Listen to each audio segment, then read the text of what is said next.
today. I went to the hospital and they can't tell me if I've got cancer or not, yet only a couple of days ago they told me I don't. And they were so abusive to me today and so incompetent. They hadn't researched their stuff before they came in, hadn't read the reports. I got a student doctor instead of the head of surgery, like I was promised. And they were so abusive that I actually had to leave. I'm really scared, Dad. I'm scared that these people aren't going to treat me properly and that I'm going to die like you did of cancer. They were so abusive and all the systems abuse, and they haven't even told my doctor anything yet, and he was horrified. Okay, so Sam and I, we've been going to CJ's Pastries for Lamos and that, and we actually did it the first day. We met Nathan there the morning of Dad's death when we went for a drive, and we had a Lamo, and I remember that Dad loves Lamingtons, and so that helped and stuff. But what happened is my brother called yesterday, he spoke to me, and then he actually spoke to Sam. And what happened is Stephen was spending 3 hours at a time with Dad, and Dad was telling him about how he'd been helping me and all that sort of thing.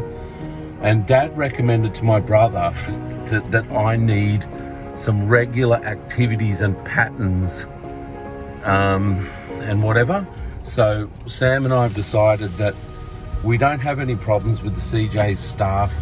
I used to have problems with them, and some of them are the same staff, but they've recognised the error of their ways and calmed down now when I come in. But they used to be really rude to me, and that now they're gentle on me, because I said to them one day, "You're rude, I'm never coming back," and I didn't come back for 2 years, and I've come back.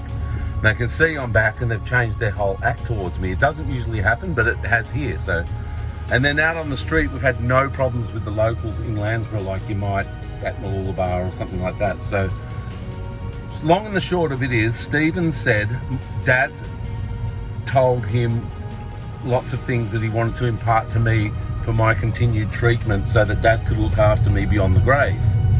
And Dad's idea is that we need to do a couple of little things. So Sam and I are going to go every day probably, at least while I'm grieving Dad anyway, to the CJ's Bakery and just have a drink or a Lamington or something each day. We're not going to kill it and make ourselves hugely fat and everything, but we'll do something there every day, because this is do you like this activity, Sam? I do, yeah.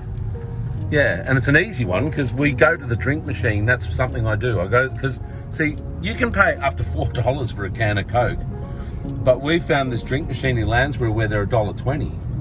And so we usually stop by there if we've got to drive to Maleny or Caloundra or whatever. We stop and get a can of drink and a bottle of water for $1.20 each, so that we've got our refreshments in the car with us everywhere we go. But CJ's is next door to the laundromat, basically.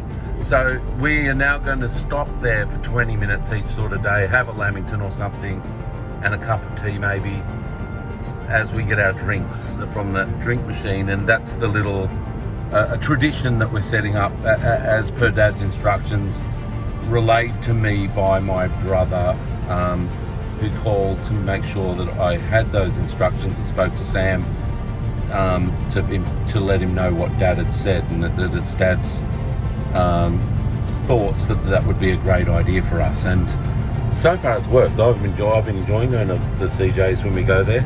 So I might have to hang up, people, because talking about Dad even caring from it's too much. Sorry. All right, so this is jam, so we can't even buy our $1.20 drinks.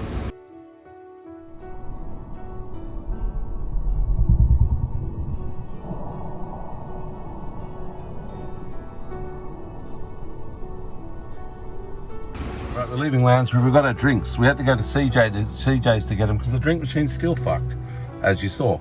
But now we're off to my doctor's appointment there, and then later I've got the cancer appointment at Nambour. What else is happening, Sam? Is there anything else that we need to say? No, that's everything that's on the agenda for today. Oh yeah, the reason we weren't able to do our little CJ's pit stop like planned was Mum called and she's going to be at the appointment, the Savo.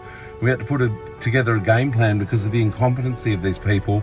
Because I'm not even sure if we're finding out if I have cancer or not today, because they're saying you don't have it, but you do, but you definitely don't, but there's no way you've got it, but you got it.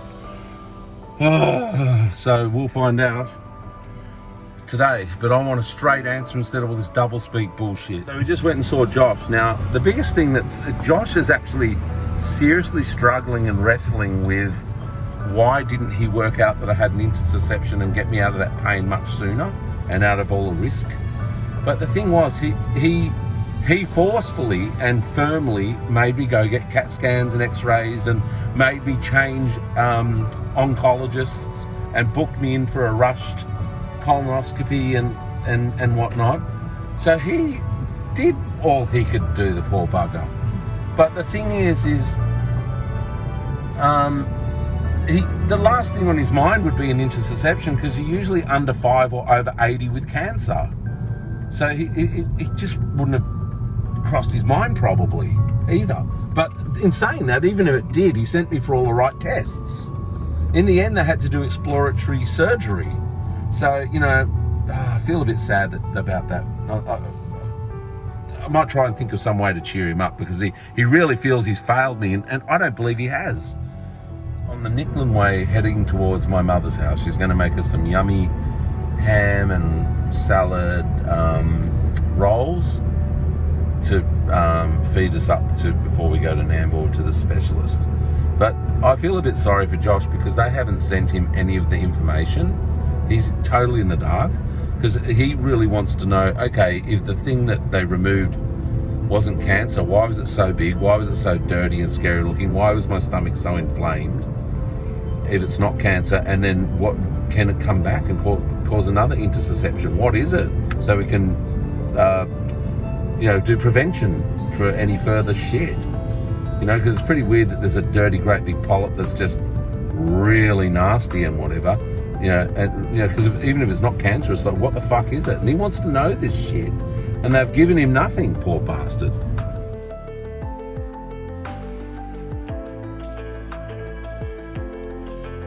Mum's gone all out. Look at this. We've got salad rolls fresh from the bakery. We've got that beautiful ham that Dad put us onto, the Wisers Road ham. And I told Josh, the doctor, today about the Wisers Road ham, so I hope he gets onto it. But yeah, look at that. I mean, Mum didn't muck around. She's got the fresh salad, and we're going to really live it up. So we've just left Mum's. We've had a beautiful lunch and very refreshed now. And Mum's coming with us to Nambour to see the head surgeon, find out everything that's going on with my stuff. And so we're heading up to Nambour, and we're maybe 15 minutes early, so we can do it at a real leisurely pace. And who knows, we might have a coffee up there on the way or something. Who knows? Cafe outside the hospital at Nambour. Sorry, I don't know what it's called. But we're just going to have a coffee because we've got 25 minutes. So we're at the hospital meeting the head surgeon, and it'll be in consult room A2, just there. Thank God we're in the air conditioning outside. The heating committee is just diabolical. I don't even know if I've got cancer or not. The woman was so crazy I had to leave.